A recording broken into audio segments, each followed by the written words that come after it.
every time I log into X or Blue Sky or whatever social platform you're on these days, people, especially in the pro-Palestinian movement, Hassan, you know this, are arguing about where does Israel factor into what's happening into Syria? Given what's happening in Gaza, it's a logical, natural question. There are some who say, they point to reporting saying Israel doesn't want Assad to fall. It's going to cause issues for Israel. Israeli intelligence reports are being leaked saying they're worried about Assad falling and the power vacuum.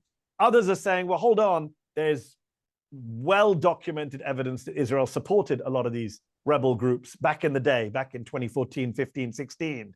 And actually, they're on the side of the rebels. Where does Israel figure into all of this, in your view? So every time something happens, Syria, the same debates we're having.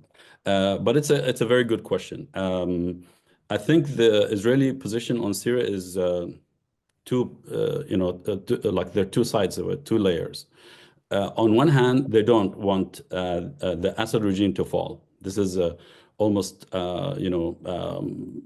a truism in Israeli politics, in Israeli anyone who knows anything about their position over the past 13 years in Syria.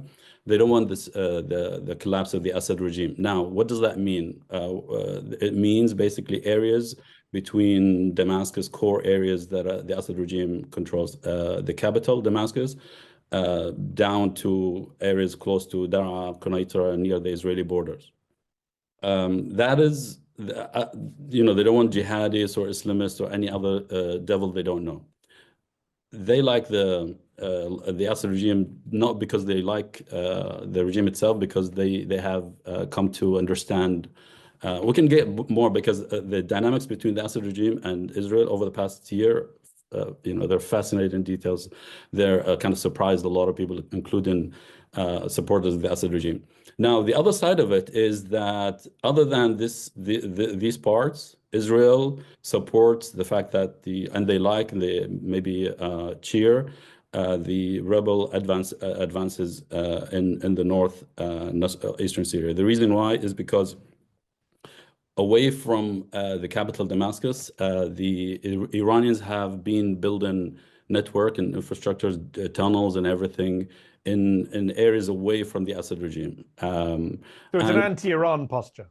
Exactly. So because I remember interviewing Ephraim Halevi back in my Al Jazeera days up front, former head of Mossad, who said to me, yeah, we do support these groups because, they're different. We don't have an issue with Al-Qaeda, he said at the time. We have an issue with Hezbollah. We don't have an issue with Al-Qaeda. And there has been some documentation of Israel having supported some of these, even given hospital treatment to some of these jihadist fighters. But you're saying that's part of a wider strategy to kind of divide and rule Syria and undermine Iran, not to see Assad go at the end.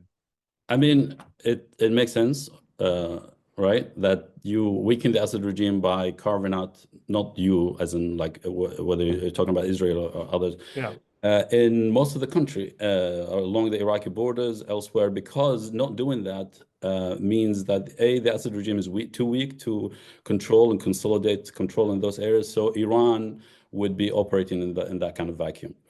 The best way to understand Israel's position is it's a paradoxical one. It's a contradictory one. Other than these areas I mentioned, they're happy that the Assad regime is losing.